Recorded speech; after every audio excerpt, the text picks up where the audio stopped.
Hi, this is Mike from StackEngine. I'm here today with Boyd Hemphill, the Director of Technical Evangelism here at StackEngine.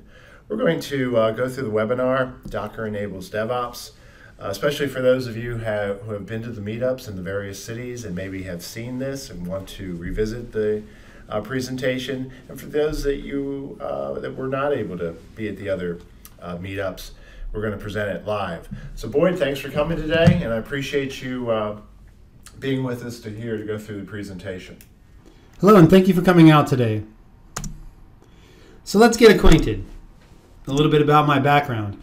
First, I was an Oracle developer, then a MySQL DBA. Eventually, I became a PHP developer. Then I was a system architect, and then I was a DevOps director. Yeah. Then I'm an evangelist. So we're not sure really what we should be laughing at more at this point, that I was a DevOps director or that I'm some sort of evangelist. I started Austin DevOps in 2012 when I learned that I was doing this thing called DevOps at ChefConf. I'm a co-organizer of DevOps Days Austin, and I became involved in Docker Austin in August, where we've grown the community to over 350 people already. We're launching the first ever Container Days in Austin, and we'll be posting these slides so you can get that bit.ly there. A little bit of perspective now. First of all, what is the goal of your company? The goal of your company, of course, is to make money. It's not to make code. Code doesn't write your checks. It's to make money because the company is writing your checks. So what is this DevOps thing then? Is it a process? Is it the intersection of overlapping concerns? I always feel so smart when I say that. Is it what Gene Kim says it is? Probably the most honest answer. Is it a culture? No, I think DevOps is really a philosophy. It's the way you go about doing a thing. All of the previous, in my mind, are implementations, are models for implementation of that philosophy. So by definition then, I believe that DevOps is the way in which a technology organization embeds itself in a business to the benefit of that business. And interestingly enough, that picture that I have there isn't from any DevOps site. That's from the philosophy department of Cambridge in England. So while we have all these gears rolling around in our head, really DevOps is about the conversation between more than one person about what those gears are supposed to be doing. So from a business perspective, what should DevOps be doing? Well, then we need to understand business. Profit is equal to revenue minus cost. We all learned that in high school, Hochschule, Gymnasium, what have you. So an interesting fact, if you drive cost to zero, you're out of business. So what that means is cost has a realistic asymptotic relationship. Increasing revenue, however, has no cap. There is no asymptote at which we can approach the maximum amount of revenue. So really DevOps should be focused on revenue generation rather than just cost containment. So now let's talk a little bit about tools and technology. Tools are the result of implementing a DevOps model. Technology enables revenue creation by enabling the creation of new DevOps models. We'll get into the details there a bit more. Technology enables the creation of new DevOps models. So to put a finer point on that, consider the model of virtualization. I want to go and virtualize things. Examples of implementations would be VMware or AWS or Heroku. You can continue looking down the list. When you get to containers, however, there's been LXC for a long time. Along came Docker, and here comes Rocket. What's interesting, though, is while containers have been around for many, many years, we can go all the way back to Zones and Solaris and BSD jails. Docker is what really makes the notion of container available to mere mortals. Ideally, in the real world, we do ourselves a disservice by naming technologies with tools. In other words, I should be saying, I'm working on a configuration management problem, not I'm writing chef code. To give an example, good tools enable technology to be consumed by mere mortals. So CFEngine has been around for a long time in the configuration management space, but Puppet and Chef raised the configuration management conversation, and now it's something that we in the DevOps world talk about a lot, and more importantly, we outside the DevOps echo chamber also talk about. VMware is world-class virtualization. There is no question about it, but it's very expensive. Slicehost back in the day made virtualization affordable, and AWS brought it to the masses, made it trustworthy. Twitter, Facebook, and Pantheon have all been using containers for years, but Docker brings containers to all phases of the SDLC. Indeed, the Docker revolution is really the first revolution of DevOps, in my mind, that's coming from the dev part of DevOps rather than the ops part of DevOps. So, Docker, in my mind, is a technology, not a tool. So that means that Docker as a technology is going to have opportunities, and those opportunities are going to come with consequences. We're going to explore 4 things that we at StackEngine have heard time and again from the customers that we've talked to so far about their Docker adoption. Those are density, which is how much use can I get out of a particular machine or VM. Factoring, which is how do I model my application in a development environment. Build and test, the ability to build an application and test it quickly so that feedback loops are tight and developers can spend more time innovating and less time waiting on builds or sword fights. And system architecture. System architecture being the most important one that we'll explore in a while. Seeing density. Density defined. Density is when you drive the amount of idle compute on a host towards 0. What are its benefits? Well, of course, it reduces VM consumption, thus reducing cost.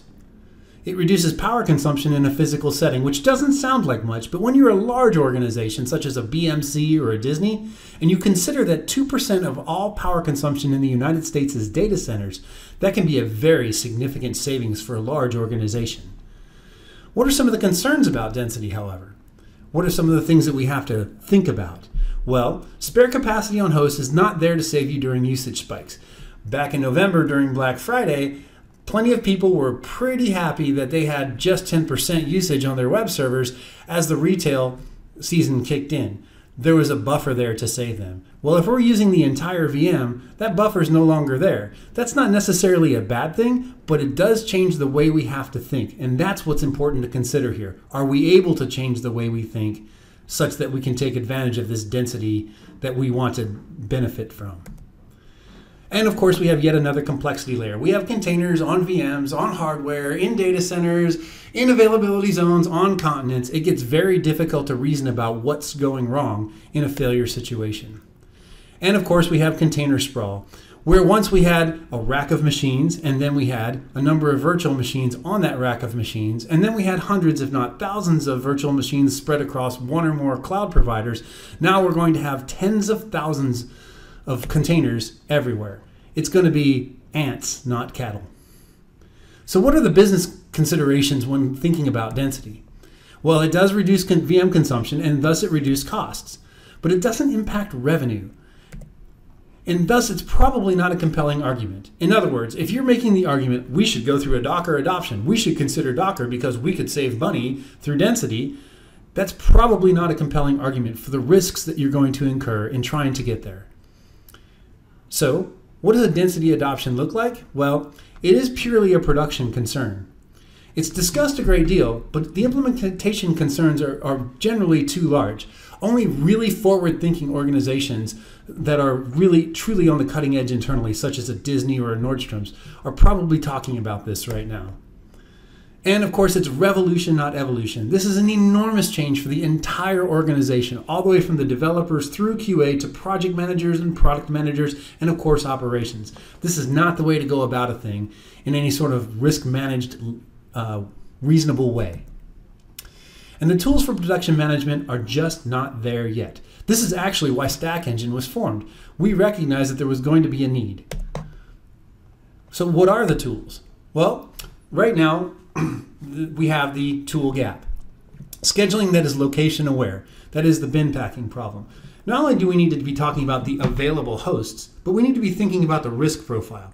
If for some reason my scheduler were to put all of my containers on the same host, that would be a problem, and that's obvious. But what if it were to put all of the containers on different hosts inside the same availability zone, on the same continent, so we don't get good performance across the world, and so forth and so on? The bin packing problem becomes a very interesting problem at the 11 or 12 dimensions that you can easily come to when you think about where you want to put a number of containers in a distributed system. What we don't want is a situation like this where things can tip over easily. We also need inventory management. In a perfect world, of course, we don't need this. But the fact of the matter is, over the course of the next years, operations teams are going to be adopting Docker. They're going to want to know where their images are, where their containers are, where their hosts are, and what state these things are in. The reason they're going to want to know that is because every operator lives by the maxim, trust but verify. And so these new schedulers will need to have tools that allow operators to see that what the scheduler says it's doing is actually what is happening. Inventory management is critical for the next 2 to 3 years while these schedulers are getting the kinks worked out. The tools that are available right now that we are aware of are, of course, StackEngine, Tudum, Fleet, Deis, Xenos' Control Center, and so forth. There's a lot of stuff out there because it's early days. So let's talk about something that's a bit more compelling. The idea of factoring distributed applications down to a single development environment. So factoring is defined.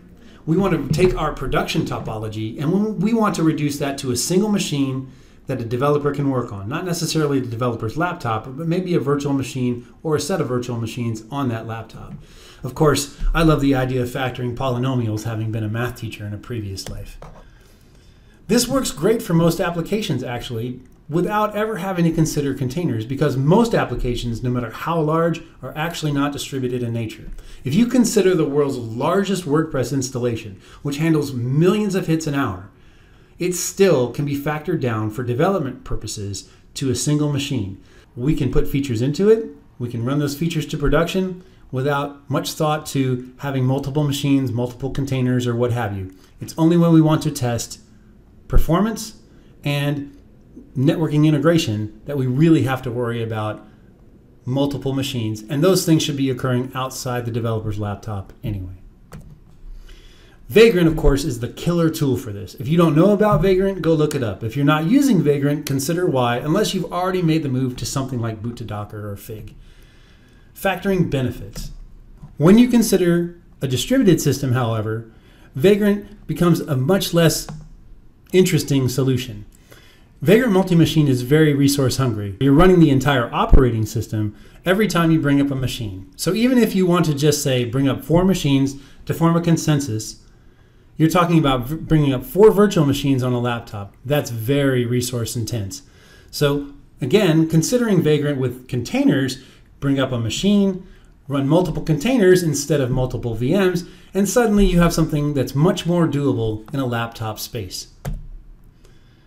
Again, this is a developer, not ops-driven revolution, and that comes with a cost. We'll talk about that in a little bit. Developers, while driving this change, need not learn configuration management. Chef is a very difficult thing to learn, as are Puppet, Ansible, CFEngine. Learning the Docker file is a trivial thing. Most people pick it up in a matter of minutes. So what are some of the concerns around factoring my application down to a single or set of machines? Well, first of all, we have impedance. QA and operations teams are only, how do they become aware of configuration changes? In other words, if a developer changes a Docker file because they want to upgrade a version of PHP, develop against that, how in the current QA environment and the current production environment can that change be modeled without breaking backwards compatibility across the entire application stack? And the other question to ask yourself, is this necessary or just cool? Let's face it, engineers love to do the new cool hotness. I can give you an example of back in the day when Facebook was just getting started, I got many a call from people asking, can you help me shard my MySQL database? To which I would ask, why do you want to shard your MySQL database? Well, Facebook is doing it. And I would say, well, Facebook is one of the largest organizations on the planet. What makes you think you need to do that? Well, it's cool. I would answer, well, it's complex. Eventually, they would end up paying me not to do it because they realized that the level of programming needed to deal with the sharding wasn't worth the headache because they actually didn't need to do it to begin with. In the same way, we need to consider whether or not a Docker adoption just for modeling the application is really worth the headache. What about business concerns? Okay, right now the impact is unclear. If we can speed up the developer, is that really a great thing? Because really that's only a local optima. So in other words, we can make the developer go faster. So let's just simplify that and say we now have a whole bunch more features sitting in our source control system, Git. Those features aren't going anywhere because they're still stuck with QA and then they're stuck with operations. So features are not getting to the end user any faster. We're not really making any money. So I would argue that unless you can see your way clear to making the developers go faster, at the same time you're making QA go faster and enabling an operational adoption, you really shouldn't be looking at this as the reason to go forward. The vast majority of applications do factor onto a single machine. So again, just using Docker for the sake of Docker isn't really compelling. We already have great tools for these sorts of applications. And we need to avoid that new cool hotness argument. I want to use Docker because Docker is the new cool hotness and I want my resume to be buzzword compliant. All right, what are we seeing for Docker adoption right now? This is by far the most common adoption path. When we go into organizations, fully 60% of them are saying, yeah, the developers are using Docker to help themselves go faster. It's been great. And generally speaking, when developers do something like that, the first thing that happens is QA goes, no, you may not do that. But typically, however, we're seeing this in shops where Vagrant is perceived as complex or heavy. But the combination of those two things turns out to be the Docker adoption gains traction in the build and QA teams. That's fantastic. Think about that. When have you ever heard of QA going, I like that change, let's do more of it? So this is a very, very compelling thing. Not only are developers saying, hey, we can do this and go faster, but your build teams and your QA teams are saying, hey, if we do that, we can go faster too. Things become very, very exciting. That's how you obviate the new cool hotness argument is, can we get the build and QA teams on board? What are the tools out there? Right now, old-fashioned brainpower is really the only thing that you can do when you consider application modeling. You have to understand your application and ask yourself, honestly, can I factor that down to a single machine and work that way as a developer to add features in a reasonable time frame?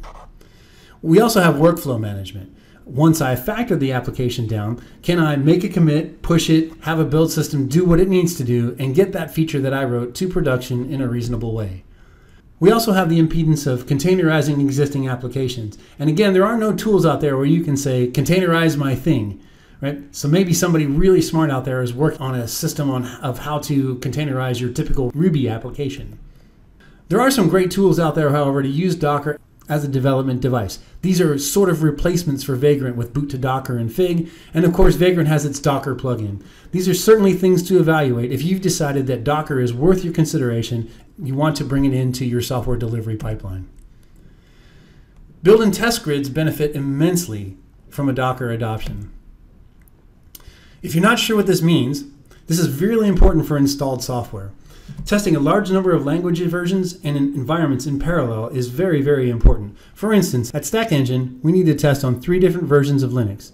So that means it would be ideal if we had 3 containers running at the same time, running through all of our tests, and saying, yeah, good to go, and then triggering a release. Again, it's very important to installed software. It can also be important in any heterogeneous environment. So a quick example, testing on CentOS 6.5 and Ubuntu 14.04 with Encore OS, while also looking at the latest 3 Docker releases. That creates a combinatoric problem of 9. 9 containers coming up is a lot cheaper and a lot faster than 9 virtual machines. So what are the benefits? Containers coming up faster make for shorter builds.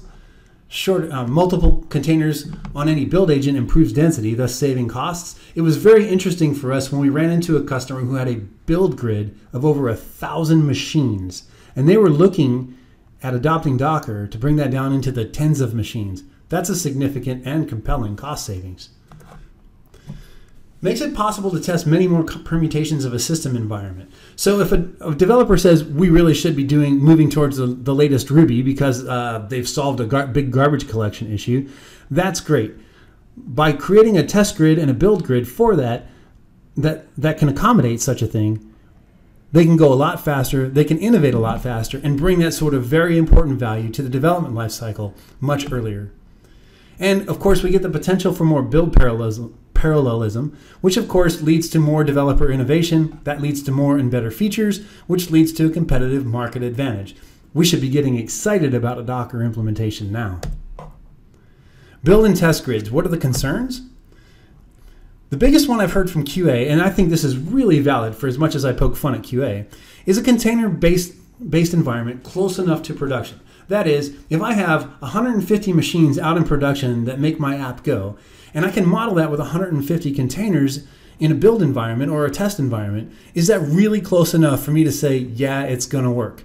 The only answer to that is some testing of that testing to make sure. So there's a certain amount of time that's going to need to take place to give QA a chance to say, yeah, we're confident that this is going to catch all the things that we need caught. There's also impedance. Once you have a container, or really an image, how does it get to production if not by container image? So maybe you're producing a Go binary. Well, that's pretty easy. But if you have a PHP application and it's depending on an FPM container and a bunch of other stuff, things can get really interesting really fast. So don't discount the idea that your pipeline is going to change and that you need to think through what those changes actually mean. So what is the business thinking about all this? Increased grid density does decrease costs, and we all know our CTO loves to save money. Reducing build time increases innovation. Good managers, good executives understand that an increase in innovation is where competitive advantages lie. Reduced build times also increase development velocity. So again, we get more features along with more innovation. Again, we should be getting really excited now. Increased test speeds keep QA from becoming a bottleneck to increase development velocity. So in other words, if we look at the development lifecycle as a pillar of three, development, QA, operations, we have now accelerated two of the three. The bottleneck is now operations, and we need to figure out if that's a solvable problem. Optimization essentially is becoming more holistic, and revenue impact is more likely. So, what's the unique perspective here? Development velocity is revenue. Check out our blog on Laundry Ops, where we basically say, go take a look at your closet. Think about all the money that's in your closet. Instead of clothes, think price tags. Now consider doing your laundry once a day instead of once a week. Just one load a day. That's a continuous delivery model. Now, look at what happens. What you'll notice over time is that there are more clothes in your closet. You have a backlog of stuff just sitting there waiting to be worn, i.e. features waiting to be used. So what could you do? Well, if you were to buy less clothes, you'd have more cash in your pocket. More cash in your pocket means driving a fancier car, playing games on a better computer, whatever you like. It's more cash in your pocket. The same things translate into the software world. You don't have those features just hanging out in Git. They're actually out there making money. We're now talking about serious disruption. And what are we seeing here for adoption? This is the next most common adoption path by far. A lot of build engineers have looked at Docker and said, this is the way to go, I need this. It's seen as a much more efficient way to bring up copies of a test environment once they can get it containerized. And surprisingly, though, there are few tools that are producing containers from the build system. In other words, I have a system that goes through a build, produces a thing, and out the other end comes a container image, not a binary, a bundle of PHP code, something in Python to stick into Unicorn, an actual container image. So this creates what we call the final mile problem, which is how do I take my code, the thing that I want to get to production, across the final mile of it's built, it's tested, it needs to get to production. And of course, what this means is that production adoption is creating the impedance. What we have now is the bottleneck is sitting with the operations team. So what tools are out there? This becomes interesting. A while ago, I would have said build systems are not container aware. And this is still true to some extent. They don't produce Docker images. Well, it turns out now that CircleCI is producing Docker images. You can also produce Docker images from Bamboo and Jenkins, but it's still nascent. In other words, it's not really natively supported. It's very plug-in, hackish sort of thing to do. So keep in mind that the tools aren't quite there yet. Go check what's available before you decide to make the jump. Build systems don't treat images as artifacts. Again, this is changing. The word on the street now is that even Nexus is standing itself up as a Docker image registry to treat those things as artifacts. An interesting thing to think about, should I squash my Docker image before I put it in my image registry? Because it should be an immutable build artifact, not an actual live Docker image. Deployment systems still as a whole are immature. In other words, okay, my thing just shoved a Docker image out the other side, where did it go? Again, that's where Nexus and registries and things like that come in, but the integrations between those and the integrations between the registries and the thing that's going to schedule the Docker container are still just not whole yet. Private registries, again, are very immature. CoreOS just bought Quay.io, and if you've been watching them at all, they have been adding features like crazy, so this is changing. The private Docker registry is also seeing great improvements, so keep your eyes peeled, but right now, remember that you're incurring a risk in the lack of features and the things that you want to do to deploy your application. So that's a list of the tools that we were just discussing. And now we get on to the big thing of system architecture. System architecture needs a definition because it's really an overloaded term. In my mind, it's concerned with how the various services of a software system interact. That means, what does the network topology of my system look like? What are the data flow paths? What does a request look like? What do the asynchronous job management profiles look like? Are we using something like Lambda even? So we have a whole bunch of stuff that concerns itself with system architecture. And when we adopt Docker, this can really simplify or really complicate things depending on how you go about it. So what are some of the benefits of system architecture? Well, if you consider microservices and you think to yourself, okay, what's the ultimate microservice? Well, the example that we find out there all the time is Netflix rating engine, where when you log into Netflix, you get things rated based on what you've said your preferences are versus somebody else who's logged into Netflix. That's a microservice, and it can be changed at any time without affecting the rest of the Netflix application. Indeed, it can go down, and the rest of the Netflix application will continue to function, and that button simply won't appear on the interface. That's pretty slick. Now, from that technology consideration, think about what that means for your team.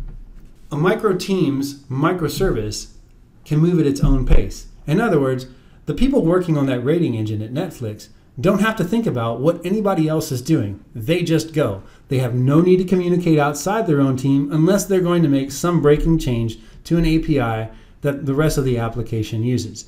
This means that they can add features and benefit to that rating engine at their pace. They have to wait on nobody. And when you consider the implications of the Mythical Man Month, this is enormous. We have a small team that we know can be very, very effective. I mean, that's the whole reason for startups, right? We have other teams that are writing their own services. And as long as they're able to honor their contracts, they can move much faster than if we were to put all these people into a big pile and say, write a monolithic thing. So this is where things get very, very exciting. Only the coordination between the teams on a breaking change is necessary, and this really limits the need for communication. Now, I'm not saying that communication is bad, I'm saying ineffective communication is bad. And what we've done is we've defined what effective communication is when we arrange ourselves this way, and we've saved a great deal of time. What are some of the concerns? Well, the truth is that there are very few coders who get it. When you say, I'm going to code to a contract, everybody says, I get it. And then you go and you look at their code, and they make all kinds of exceptions for convenience. Oh, I needed to get this done really fast, so I cheated and did this other thing over here. That's simply not great, but it's also very, very commonplace. We need a new discipline, a paradigm shift. There are very few models for mere mortals to reason from. So what do I mean by that? Well, who out there has truly adopted a microservices architecture? Let's see. Netflix. Okay, that one's obvious. Pantheon, which is really great. Read some of their Rackspace blogs, and you can really get an idea of some amazing things that they've done with containers, in fact. So we'll get to that in a little bit. What about the business? What does the business think of this system architecture thing? Well, it can create an extraordinary increase in the development team's velocity, as we talked about a moment ago. This is where you get a true competitive advantage. If you can make this jump because it's difficult, then you're going to benefit far more than will your competitors, because it's hard to do. And so if you're on the forefront of doing this and you can complete it today, your competitors are going to be spending the next year to 18 months trying to catch up. That means you have a year to 18 months to get that much farther ahead and capture that much more of your market. What are we seeing for adoption? Microservice architectures are very rare in the wild. The investment to move an existing application is very high risk. So teams are really trying to work out, how do I move pieces of an application? That means identifying the piece, moving it and leaving behind a functional team that understands that code to a contract scenario. We're seeing that most shops self-admittedly are neither mature nor agile enough to actually realize the benefits, and they're trying to figure out what it means to retool their processes and cultures to get there. So, what are the tools out there? Well, just like factoring, it really boils down to brain power and brain power only. There's very little meaningful material on services architectures, microservices architectures in particular, and there's even less on asynchronous systems. Yes, you can go and read really interesting white papers and whatnot, but if you want to just go and look at a story of this is how we took our Ruby on Rails app and turned it into a microservice architecture, or this is how we took our website and turned it into an asynchronous beast that can handle all kinds of cool stuff, there just aren't many good stories out there.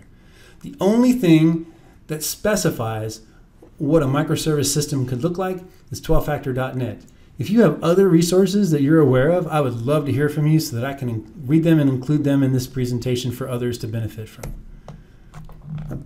So now we need some food for thought. Black box production instrumentation. This has been the source of great discussions, arguments even, among some very intelligent people. I would argue that all I care about is what the container is doing. I don't care what's inside the container at all. What I want to know is the container secure? I need measures for that. Does the container perform? I need measures for that. Does the container do what it's purported to do? I need measures for that. Generally, we call these things testing. But right now, tools don't exist to instrument a container in that way. And a lot of operations people are saying, I want to know what's inside the container because I don't trust developers to use a secure thing, or I don't trust developers to do a secure thing. So we have a paradigm shift here again. The notion of A/B testing for marketing is also very interesting. If we can get more features to market faster, we can go to the marketing people and say, hey, that A/B thing you want to do? Yeah, we can do that now. And you're going to see a lot of excitement. And when you consider that it's those marketing people that are out there measuring our market and defining how we're going to make money, that's a really important crowd of people to serve. We also have smoother deployment, although we don't want to smother the deployment. I think I need to fix that spelling error. We can get to continuous delivery much faster. So, the interesting thing is that the future is already here. There are unicorns out there. And as I mentioned earlier, Pantheon, in their Rackspace blog at that.bit.ly, is a fantastic example of how LXC has been used for years before Docker was involved. The date stamp on that is October of 2013, when Docker was only a twinkle in .NET's eye. So these guys have been using LXC to provide a free level of service for Drupal hosting that is second to none. And you can actually have a fully featured working Drupal application going in Pantheon forever. Is it really great in terms of its performance? No, but it is fully featured, and that gives you the idea of what it can do. Want it to go a little faster? Then they can ratchet it up. As I understand it, this is what sales folks call a reverse pipeline, and it's sort of the holy grail of SaaS sales and sales in general. Docker is the tool, in our case, that's bringing these containers to the masses. LXC is hard. cgroups is even harder. If you want your eyes to bleed, you read the man pages on those things. Docker, on the other hand, is very easy to reason about. There are great blogs out there that really simplify a lot of common tasks. So what we end up with is robots and unicorns. And let's face it, when you have robots and unicorns, life is good. It's containers for mere mortals. So, some closing thoughts from the business. Developer adoption of Docker is only valuable as a first step. There just aren't enough benefits alone to justify the effort.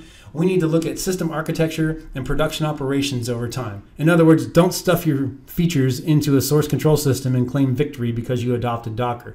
You have to get those features to production. Docker's system architecture ramifications have the potential to provide a significant and lasting competitive advantage. But again, you can't change overnight. So developing the migration path is going to be critical there. It all boils down to amazing people, just like Jim Collins says in Good to Great. Culturally, this is a development-driven revolution. And what that means is that all the ops guys who've been doing this DevOps thing now since 2009 are going to go, whoa, wait a minute, I'm the hero. What do you developers think you're doing here? Don't poo-poo this. You're going to have egos to assuage. You're going to have people to sign up for change that are used to driving the change. Those are different personality types often. Just be aware of it and be ready to deal with your people problems, because in the end, even technology problems boil down to people problems. And right now, horses are starting to become unicorns. We all need to evolve or die. It's just a matter of how fast we're going to do it. So from a DevOps perspective, we are the DevOps thought leaders, and we are responsible for the holistic impact of technology decisions at the business level. We inform the people that make the decisions. We should be working with our peers and collaborators in our companies if we're going to derive the proposed Docker benefits. And if we can't work out how to do that, we need to seriously question whether we should go through a Docker adoption. Models must be developed that provide sensible direction for implementation. In other words, we need to evolve, not cause a revolution. Revolutions are bloody and often cause the change that we don't want. Evolution, on the other hand, while a bit slower, often gets us to where we want to be. The tools are not there yet. Companies are showing up like StackEngine with the mission to address this, but it's very early days. So, should you be considering a Docker adoption? Well, talk to your peers, talk to your supervisors, talk to your CTO, and make a decision about how much time your company should put into deciding whether or not it can containerize its application and benefit from that. Here's a colophon of the various books that I referenced throughout the talk. The ones with stars by them you cannot get on Audible, but they're certainly worth reading if you have the time. Thank you very much. I hope you have a good day. Well, thanks, Boyd. That was very insightful. I appreciate you doing the webinar this afternoon. I might invite the audience, if they have any questions at all, to email info at stackengine.com. There's a bunch of us here. Everybody will get that email, and we certainly can get right back to you. Again, I appreciate everybody's attention, and let us know if you have any questions or comments about the webinar. Thank you.